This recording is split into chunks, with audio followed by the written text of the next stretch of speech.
I'm going to come in close after because it's kind of loud here. Yeah. So we're with Steve Pleich at the Ferguson protest in Santa Cruz, California at the town clock, starting at the town clock.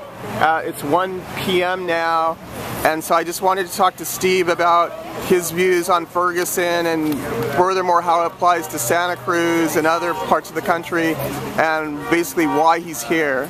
Well, Ferguson's an outrage. I think that our civil liberties are being attacked all over the country.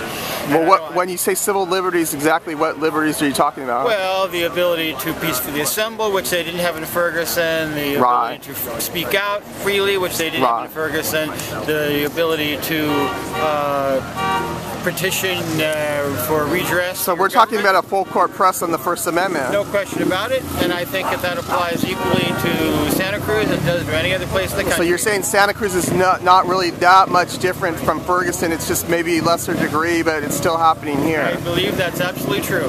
So we're here to make sure that the civil liberties that they bridged and that they eroded in Ferguson doesn't ever happen in Santa Cruz. Because you're saying that if things got bad enough here, we're going in that direction, and eventually, even with this tank, with the acquisition of this armored attack vehicle. Well, I just put up a petition on the Credo petition site asking the City Council to give back the BEARCAT and to stop militarization of local law. Tell us where we should look for this petition on? You can look for it in all the Facebook pages, Homeless Persons Legal Advocacy Project. And what title is it going to be under? It's called Give Back the BEARCAT. Okay, that's great, fantastic. Yeah, and so we're here to do what we can. And what do you plan to do as a board member for the local ACLU chapter? What do you plan to bring it before the board? Well, we plan, of course, to talk about that on Monday board meeting. We're going to talk about the lack of public process. We're going to talk because there really was no public input, and this was all done at the last minute. Absolutely not. Yeah, that's true.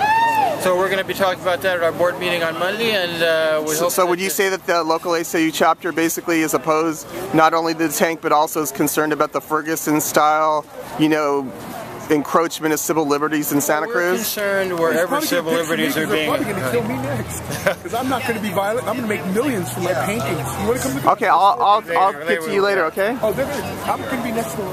Yeah, we're going to be standing up wherever civil liberties are being eroded. Anyway. But I know the ACLU is nationwide, but I'm talking about the Santa Cruz chapter. What are you going to do in Santa Cruz? What do you see the ACLU doing in Santa Cruz, the local chapter? We're going to support people's civil liberties wherever they are in whatever way we can. So you'll even to the point of litigation? Even to the point of litigation. So you'll basically petition the Northern California chapter of the ACLU to litigate against Santa Cruz? We have been asking them to weigh in and to at least file amicus briefs and all the various legal issues that we want to raise. Do you think that they're interested enough to take legal action against the City of Santa Cruz? Not directly, but in support of the homeless persons. Do you think there are any lawyers who are willing to stand up and litigate with some ACLU support against the City of Santa Cruz? Oh, absolutely I do.